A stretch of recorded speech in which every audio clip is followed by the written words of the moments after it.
Boo. That's our intro. Welcome, ladies and gentlemen, to Ep.2 of the FitChat. We came up with a name, Cody and Joseph. So, guys, it's called the FitChat. We're here today. We're going to talk about context, kind of what's to come, and then we're going to talk about what is healthy to us as trainers, because I think it is a pretty broad definition. What we think about, with our clients, with athletes, like what is healthy, what that means to you, what that means to us. So we'll dive a little bit into that today. And I think, Cody, what do you see like context wise for the future of this and kind of what we talk about? Yeah, it's a good question. I think if I could just help set an expectation for listeners, it would be that a lot of the concepts and topics and things that we're going to talk about, it's going to live within the context of general population. Fact that we are certified personal trainers and certified nutritionists and sports nutritionists. We're not, this is like not meant to like cure somebody's medical condition, or it's not meant to be like physical therapy via podcast. I think one of the most important things that listeners should know is that the things that we talk about are going to be pretty broad and general, and that if we say certain things, it might not make perfect sense for everybody's unique situation. There's a lot of different variables and ultimately like contexts that exist. And so, as people are listening along, they're like, wow, that doesn't apply to me. And it's like, well, that's because, you have a unique context, or we said something in a different context. So just having people understand that ahead of time, I feel like would be pretty important. Yeah. And if you disagree, we don't care either. So there's that. I also think application is huge. And so like, if it, like Cody said, like if it doesn't apply to you, don't be extreme with it and be like, well, they said I have to do it this way. No, we didn't. Like, let's calm down and use your adult brain, please, and kind of weigh out the pros and cons to your situation versus what we said. And if I tell you that I love carbs and you're diabetic, you probably shouldn't listen to me. Yeah, I mean, we get a lot.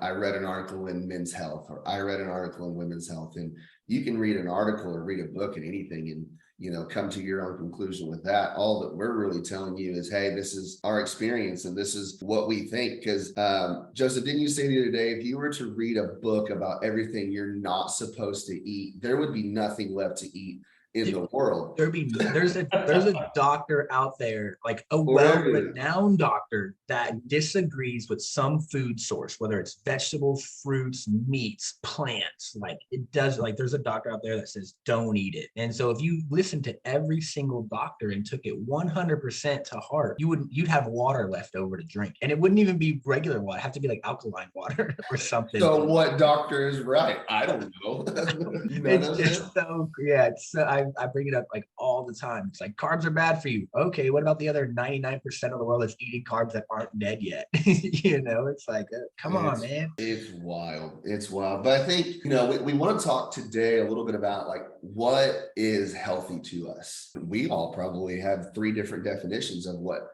is healthy to us. I think one thing that I talk about with my clients a lot is, that they come to me, kind of a general population person. They just want to be healthy. They want to get fit, but they're stuck on these last 10 pounds of happiness, right? They weigh 150. They want to get to 140. And I often ask them, like, immediately, what happens when you get to 140? What happens? Like, is your life over? Do you run through the proverbial yellow tape of you're done? You get a trophy on your thing?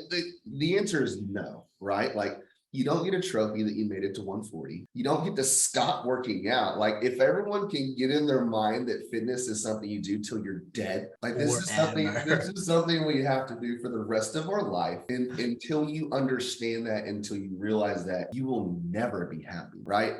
So going back to context, if we say something and it doesn't make you happy, like you don't want to do this forever, like don't do it. Like, I feel like everything we should talk about should be something that you could probably realistically do to get to forever. And if you can't, then don't do it. Don't do it.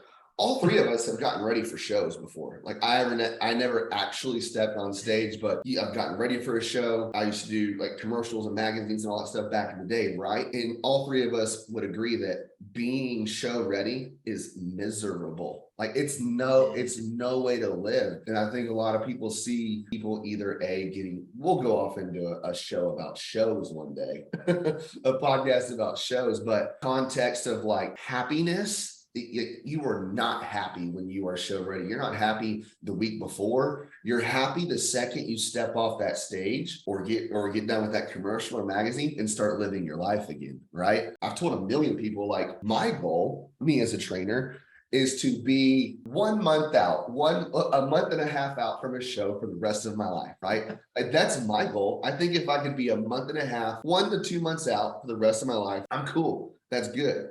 Because it means I'm almost there, like I'm getting there. So I think that, I mean, Cody, you've done more shows than me and Joseph had, and had a lot of experience with that. And it's not that fun. Oh man, it depends, right? So like, if you enjoy the process, you know, you like doing contest prep, or That's a giant if.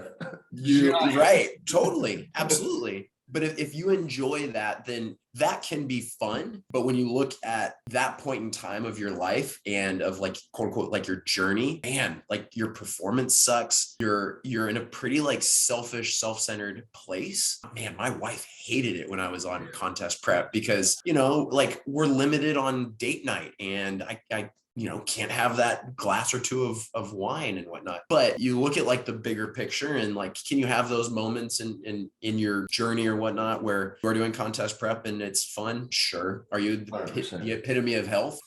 No. And I think that's actually one of the most important things is we know that for clients, seeing abs and veins and super lean and whatnot is kind of, it's perceived as the epitome of health. But man, it's incredible how not unhealthy optimal it is. Yeah, unhealthy. Just say it. You don't need to be at 5% body fat for your whole life. Women, good grief, especially, like y'all are. We're diving off into talking about shows right now and not happy. But okay, I'll say this. I think that, so I played college soccer, right? And I think we had a DEXA in college. And when, you know, I think like sophomore, junior, senior year, I would hop on that thing and I would live around like 8 to 10% body fat while I was playing. Like, that's pretty low. I was in great shape. I could eat Taco Bell. I could have a hot ready every single night in college and have abs because we just ran our life away, right? Tyler, tell us what a hot and ready is. The people at home don't know what a hot ready. Little Caesars, $5, baby. A whole pizza, and your boy would eat the whole thing. We're not breaking this up and saving anything. We're eating the whole thing. But that was like 13 years ago. I mean, it was, you know, 18 to 22 years old. I'm 35 now. And I think of often like, okay, like what would I have to do to get back to that good a shape? Call it 8 to 10% body fat. I could run a marathon with my eyes closed and all that. And like, it's never going to happen. I don't want it to happen, right? Like, I never want it to happen. So and this is what I tell my clients, like, I'm never going to be that Tyler ever again. But what can I do at the age of 35 to be in the best shape right now? Like, what is the best version of me right now? It's not hopping on a college soccer pitch and thinking I'm going to go run for 90 minutes. It's like, hey, I want to be healthy. I want to be strong. I want to be able to run a little bit and not dive and not very far because I don't like running that much. Like sparingly, right? But that's my goal right now. So, you know, I talked to, you know, me and Cody, all of us, we have a lot of women probably that have had 2, 3, 4, 5 kids, right, Joseph? And they come to us like, man, I just want to look, you know, I was 25 years old, I was 120, looking great. I'm like, you're never going to look like that ever again. Why don't we concentrate on you being 45 and the best version of yourself right now? Like right now, what does that look like? Right, Joseph? Like, what does that look like for you? And having the conversation with that person rather than trying to get back to this person they were 15, 20 years ago. It's never going to happen. Yeah. One of the big things is like, you know, you said, okay, what happens when you cross the 140 threshold? Like you get a ribbon or a trophy, right? Like I talk about that a lot with my clients, but then I also talk about how much more are you going to have to sacrifice to get there? Let's not even talk about what happens when you get there, but like life is not going to stop for you. Like your kids aren't going to stop crying and waking you up in the middle of the night. Work isn't going to slow down. So if you think you're going to add extra gym sessions, restrict yourself eating so much more when you know you're going to resort back to food as like a coping mechanism, because life is going to happen. Like I feel like when people either start a goal, whatever it may be, whether it's exercise or nutrition or a combination of both, they think that they're going to wake up on a Monday and their life is going to be so much easier because they were like, I'm going to go lose 20 pounds. Like you still have a life to live. And if you're coping through food and your family's inviting you out to eat and stuff like that, that's still going to happen.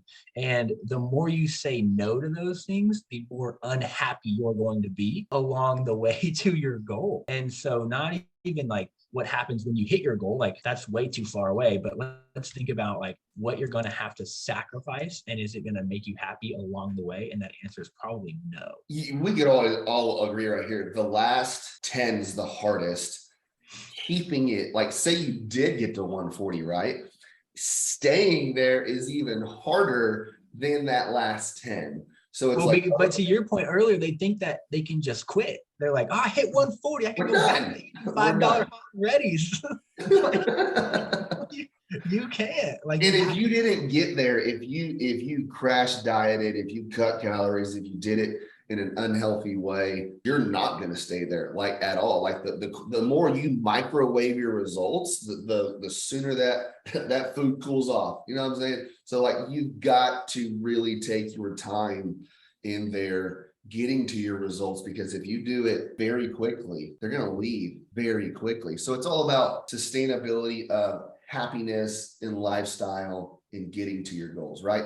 And we've all worked with people too. They come to us, hypertension, high blood pressure, cholesterol's high, borderline type 2 diabetes, all those things. And we will work with them for 3, 6 months, 8 months, and they come back to us with a healthy biomarker sheet. And we are more excited about that than any number on the scale ever. You could lose 0 pounds on the scale, but have this healthy, clean bill of health. And all 3 of us would celebrate that more so than a number on the scale that makes you happy, because you might live a little bit longer if your biomarkers are where you want them to be, right? So that I think a lot of our clients don't, a lot of people just wanting to work out don't take that into account. Is like, what do your insides look like? What does the oil need to be changed? Is it a little sludgy? Do we need to get in there and fix some things? So I think the overall happiness and what you do to work out in your nutrition is vital, right?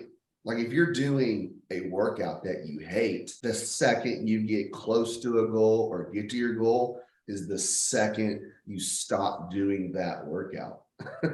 Right. So Tyler, we haven't answered the question. I need to know, Tyler, what do you think it is to be healthy? You tell me. If I said, Tyler, give me your textbook definition, the Tyler Wagner T3 textbook definition of health. Hit me with it. Well, and I want to be greedy. I want Tyler's personal definition of healthy, and I think he started to allude to it, being a month, 2 months out from like, a show or something. But I want Tyler's personal definition and then how you would define it for your clients or for other people. Okay. This is me. This is Tyler speaking in context, right, Cody? This is me talking in context. This is what I think is healthy for me, Tyler. I got labs right here that I just had done a few months ago. I needed to get my vitamin D levels up a little bit, but everything else looked fantastic. So clean bill of health on blood labs is paramount to me. I can look a certain way, but if the insides aren't good, who cares? So my insides to me are pretty healthy right now. I needed to bring my omegas up just a little bit, so we're there. Being 1 to 2 months out from a show or feeling like I'm that close is important. And then from an athletic standpoint, boys, I used to be able to dunk a basketball. Only 5'10". I know I look 6'4" on TV. I used to get dunk a basketball. I can't dunk one anymore, but being able to grab the rim is important to me. So from an athletic standpoint, like obviously, like I love lifting weights. I love being strong. But if I go into a gym and I don't feel bouncy, I don't feel athletic, well, then I scale back on my weight some. So that's my clean bill of health for Tyler is blood panels, 1 to 2 months out from a show, being able to grab a rim and feeling like I'm relatively strong, right? Feeling like Time out. Yeah. How does dunking a basketball pertain to health? because from like an athletic standpoint, I feel like if I'm not able to jump, be bouncy, run, sprint, then I'm not doing the things that I need to do to be within this kind of like parameter of athletic ability. And I think athletic ability leads to health because it means I'm working out, right? If I go out there and if I can't get the bottom of the net, it probably means I haven't been working on legs or my plyometrics in a while, which probably means I've been drinking entirely too much whiskey, which probably means I need to work out a little bit more. Tyler, can you just drill in a little bit what you mean by I want to be like 1 to 2 months out from a show or a photo shoot? What do you mean by that? Yeah, so I think right now, like I have a little body fat scale. I think right now I'm around like 16%, somewhere around there. So I think show ready, you're obviously sub 10, right? I think I could get to sub 10 around, 5-6% in 1 to 2 months.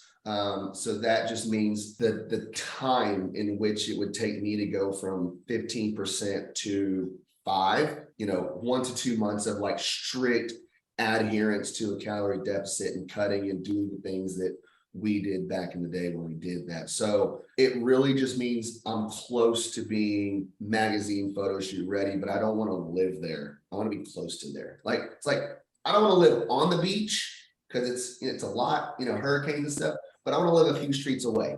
I want to live down the street just a little bit so I can have a yard and all that stuff. So that's my goal. That's my goal. Makes a lot more sense when you put it that way. That's a good analogy. We got to put it in layman's terms for Joseph every now and then. My brain was like, what are you talking about? Oh, the beach. Okay. I get it. Yeah. Well, you live in Mexico, so however long it takes Joseph to get to Mexico is where he needs to live. All right, Cody, you're up. Oh man. How would I put this? I think, and I'm speaking generally here, right? So like my definition of health, I would hope something similar for my clients. And I kind of try to coach them towards something like this, as long as they're open to it and it aligns with what their goals are. But health to me, it's a range. It's a spectrum or a continuum. And a lot like Tyler, it's this combination of a place where I'm performing pretty well, right? And so that's my workouts, resistance training, those types of like performance metrics. I feel good in that regard. So I can lift some weights, I can move well, I feel good. The other part of it is I want to be healthy. So if I go get blood work done or whatnot, I look good, quote unquote, on paper, right? And then it's also a place where body composition wise, like I feel good. And that's where I like how my clothes fit. I like, how I feel in a bathing suit. I'm not too lean and I'm also not like too overweight. But then also it's like this more intangible psychological place where I have a good relationship with like food. I have a good relationship with like social life and whatnot that surrounds food. So it's like a multifaceted thing or place. And there'll be times when that changes and shifts a little bit. So I might be a little bit leaner at some point, or, during the holidays, like I'm going to be okay carrying a little bit of extra weight because that allows me to be more flexible with my nutrition and, have fun with family and friends and have that extra whiskey, So it's this. Did you get ready for Thailand? Did you get ready? Cody just got back from Thailand for 2 weeks. Did you do a little prep before you went, Cody? Yeah, so that's a good question. Yes and no. About 6 weeks before Thailand, I was like, you know what? I'm not in a place where I would probably feel great in a bathing suit right now. And I did not track my calories and I didn't get into MyFitnessPal or anything. I I just kind of relied on like quote unquote intuition, just paid more attention to what I was eating, how I felt, which, let's be real, like intuitive eating is just years of practice and experience tracking my macros and weighing and measuring food. Like this whole intuitive eating thing is, That's a fun like, conversation. I'm just doing a bunch of math up in my head as I go throughout the day, right? It's a home skill. If you've never counted anything, you can't intuitively eat for nothing. I will tell you that. No way. Right now. That's like hopping into a race car if you've never driven a race car and expecting to be able to drive it. You're gonna have a hard time. You're gonna crash real quick. It's funny, like when if you've heard of that 80% rule, it's like only eat till you're 80% full. What the F does that mean?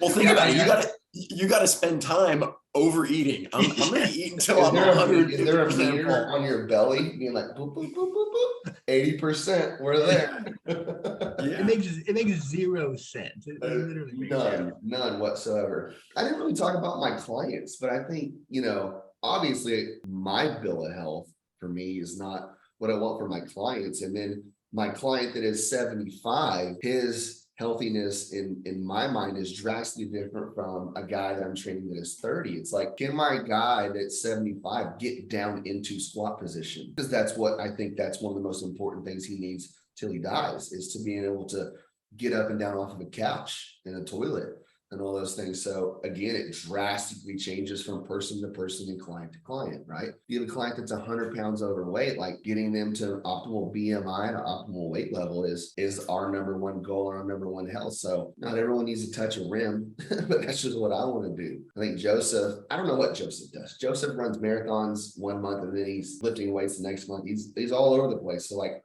what is it now, Joseph? What are you doing? Man, so before I start, I'm going to preface this by saying I'm about to probably not like this answer because the world is about to find out I'm very superficial. That's okay. Everybody know. So you guys have like performance goals and, Tyler wants to dunk and Cody. I want to dunk. That's over. That ship sailed, Joseph. Whatever. He just wants to get the rim. Pretty soon in 5 years, we'll just be touching it. So for me, and I kind of connected with my clients more about this in recent months is like just what makes you happy, right? And for me, my happiness relies in mostly the mirror. And I'm going to be 100% honest. Like, I want to look good. I want to have nice arms. I want my veins to be popping. And so I will tell you 100% when I was running, I ran 6 marathons or 6 half marathons in 5 months. I was the most depressed I'd ever been.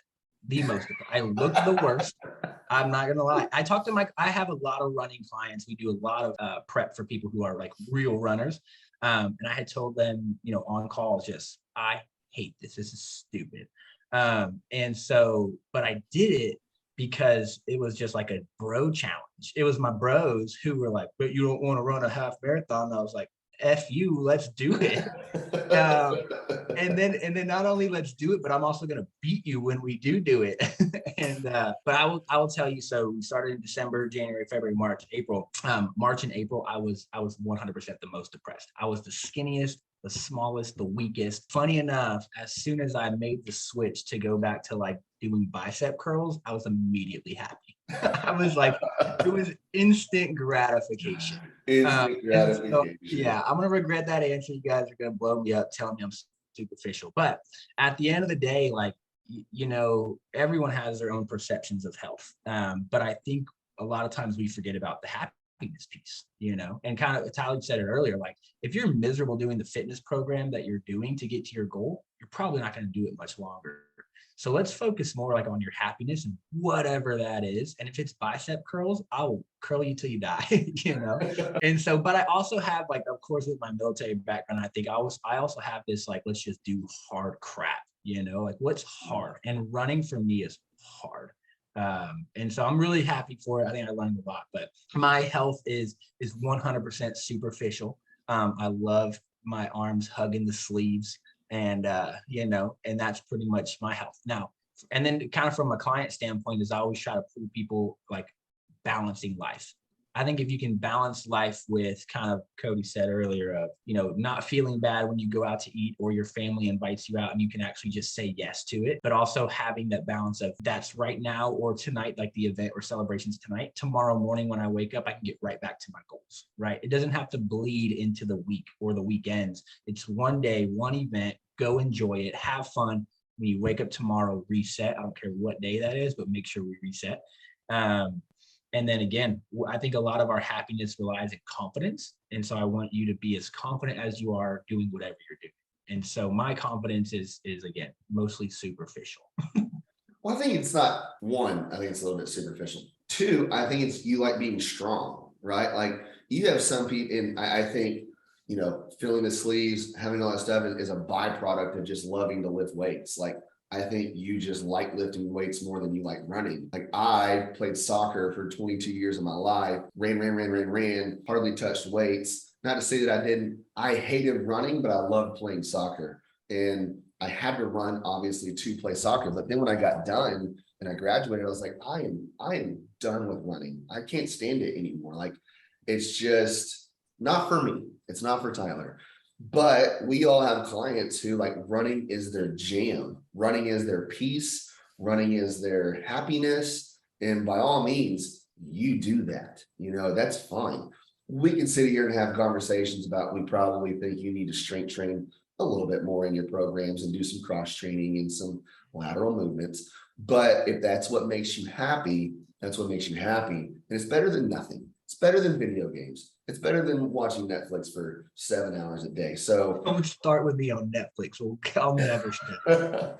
So I think it's all different strokes for different folks. And you just love lifting weights and being strong. Dude, I tell you, like when you run, like I don't know what I honestly didn't follow a training program for running. I just was like, I should probably go run today, and it should be probably like 10 or 11 miles. So I'm gonna go do that. But what I found was I was either so depressed or I was so miserable with running that I didn't want to go strength train. So of course, like we always preach, like cross train a little bit. If your focus is running, you should run the most, but don't forget about this stuff over here. I forgot about all of this. So not that I didn't forget about it, I just didn't want to do it. And so I was literally only running because I couldn't get motivated to come do this stuff over here. And I was miserable. What's wild to me? This is wild. When you talk about bringing up programs for running, whether it's a half marathon, full marathon, like you're training to run 13.1, right? Yeah, 13.1 miles. And your program will have you run 12 one day. It's like you're trying to get there and you're gonna run 12. I have clients that get ready for halves and fulls and they're like a mile away from the marathon. And I'm like, well, you just go finish. Just go finish, and then you don't have to go do the race that day. You can just go finish. Like if you're gonna run 12, you might as well run 13.1. That would drive me personally insane to be so close to finishing something and not actually doing it. That's just a sidebar that I had to get off my chest that I think is wild. Like you get so close to running the actual race and you're like, nah, I'm gonna stop right here. I'll do it again tomorrow. It's so weird. Time out. Like you were frozen, like you were frozen like that for like 45 seconds. Oh, maybe we'll just use audio then. We'll just, hey Henry. Was he not frozen for you, Cody? No. Really? Oh my God. Cody was moving. I thought it was me, but I could see Cody move. I couldn't see you. Henry won't have to edit it. Thanks a lot. Is that not wild though? That's crazy, Cody. Yeah. I mean, it's minimum effective dose though. Like if all you need on that day is no, it's not minimum. That's like right at maximum effective dose because you're about to run the thing. Like, well, I will say you need a good run coach, right?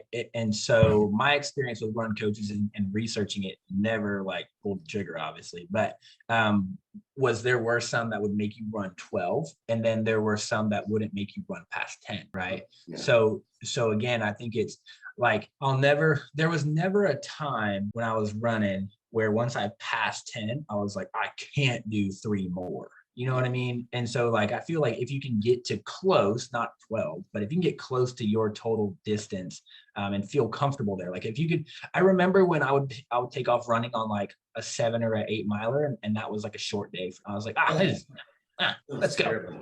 Yeah.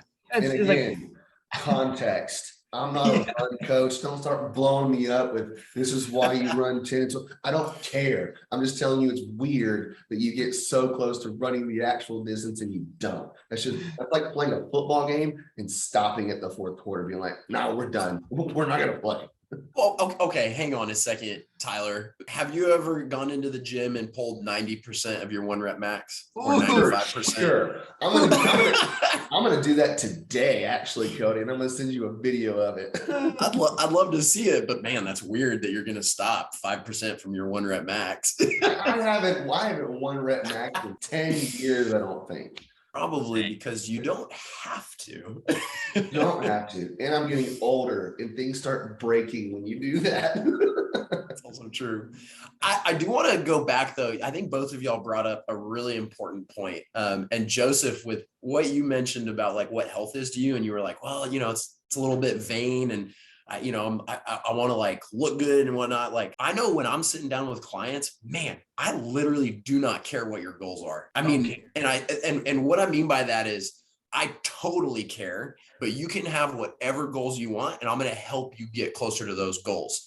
And there's always this little bit of, like I want to look really good in my clothes. I want to look really good in my bathing suit. And like, there's a little bit of hesitation when people say that. And it's like, no way. Like, let me know that, like, that's my job. Let me help you get there. But I feel like there's the, body positivity thing. And it's like, great. I love it. But hey, if you want to like look a certain way or feel a certain way in your clothes, that's my job. And I'm going to help you get there. And there's no judgment. There's no shame on my end. Like if you want to just look good and that's important to you and that's your version of health, let's party. Let's go. It's 100%. It's one of those things where like, I have my goals and my definition of health, but as coaches, we have to be really good about separating like what we have and then what's relevant and important to like our people, right? That is what is wrong with the fitness and health industry right now.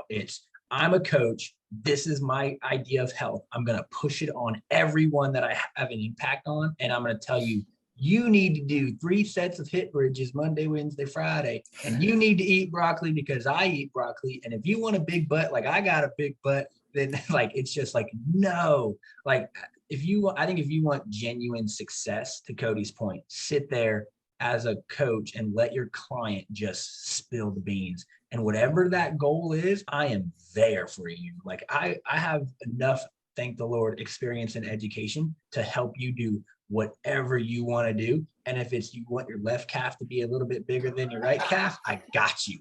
But I don't have big calves, but I can help you get big calves. I think one instance that immediately pops into my head of a superficial goal, but it had to be there, is I've trained probably 5 to 7 women get ready for their weddings, right? Like we are not working on their cholesterol on their wedding day. We are wanting them to look as best as we possibly can.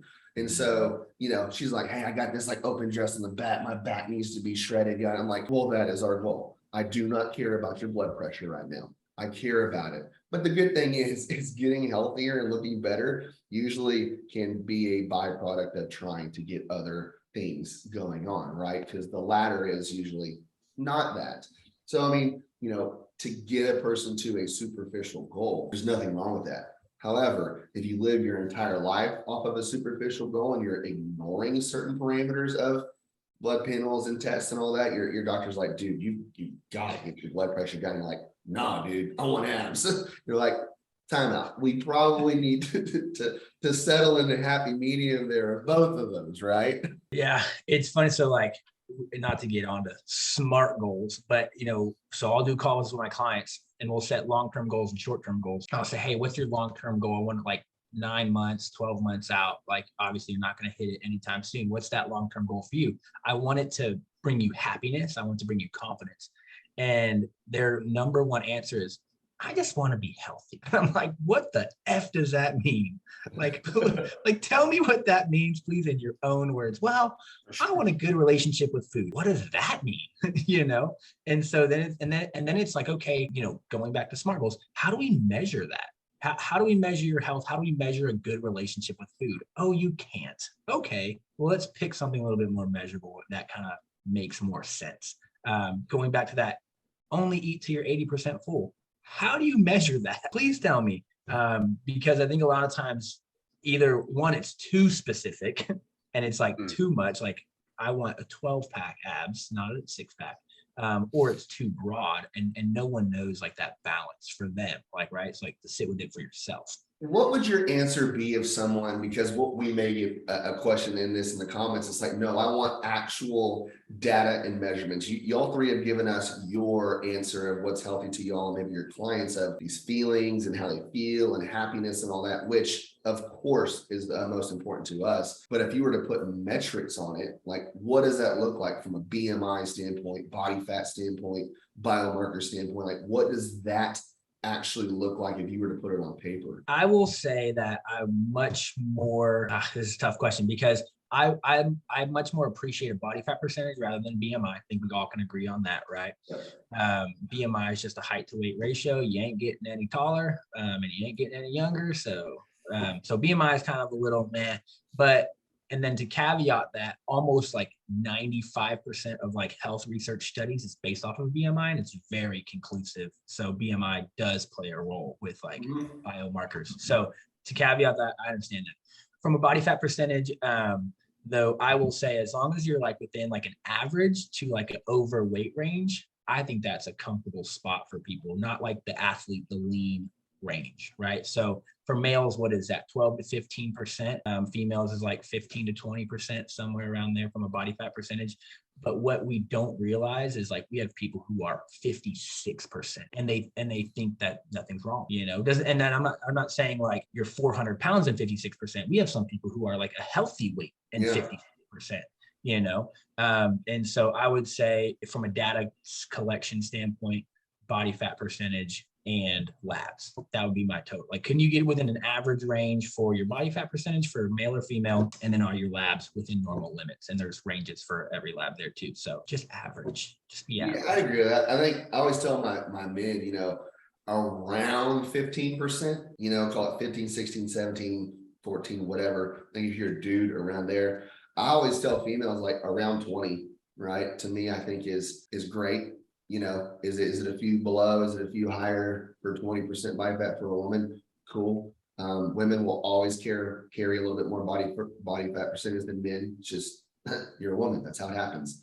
So then to me, as that body fat percentage around there, and then I think a lot of course, blood panels, but then a lot of like mobility, right? Like, can you squat? Can you lunge? Can you lift a certain percentage in squatting, deadlifting, and bench pressing? And can you run a sub 10-minute mile? Like those parameters to me mean you have put the whole picture together. Because if you just look at one, it's like painting a painting with just one brush of a stroke, right? It's a very boring painting. But the more brush strokes you can make with all the facets of health, well, now you've painted a pretty good picture. I think I would agree with some of those things that y'all have mentioned, but I would even take it one step further. And, you know, if we have somebody that's 35% body fat, or they're only working out like on average 0 times per week, my perspective is how do we just get a little bit of improvement, right? How do we get them from like 35 moving towards 30, right?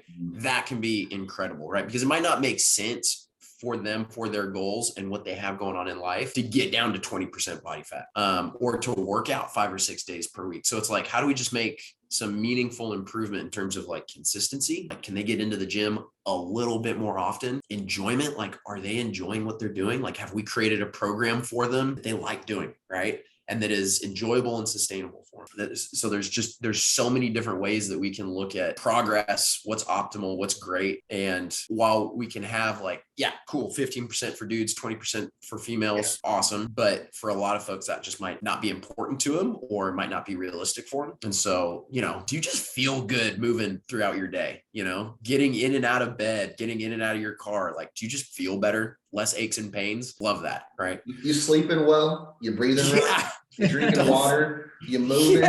You happy? Can you run around and play with your kid? If your little kid is running around and you can't spend 30 seconds chasing after him without getting out of breath, it's a problem. So then there's so many different meanings of health. But I think the fact that anyone is trying is important. And that's when consulting with an expert on the things that they need to change and the things that they need to do, helps put the whole picture together and may give them a little bit of wake up calls. Some people think they're healthier than they actually are. And some people are way more healthy than they think they, are as well. So it's all a perfect balance there, right? Well, I think we're getting up. God, we've talked for almost an hour, boys. That went by pretty quickly. So I want to put a bow on it, wrapping up episode 2, talking about context, what has helped us with a few rabbit trails in there. Let us know in the comments any other questions you may have, comments about this one. Like and subscribe as always, right, Cody and Joseph? And hey, we will see y'all soon. Thanks for coming to FitChat, guys. We'll see y'all later. Bye.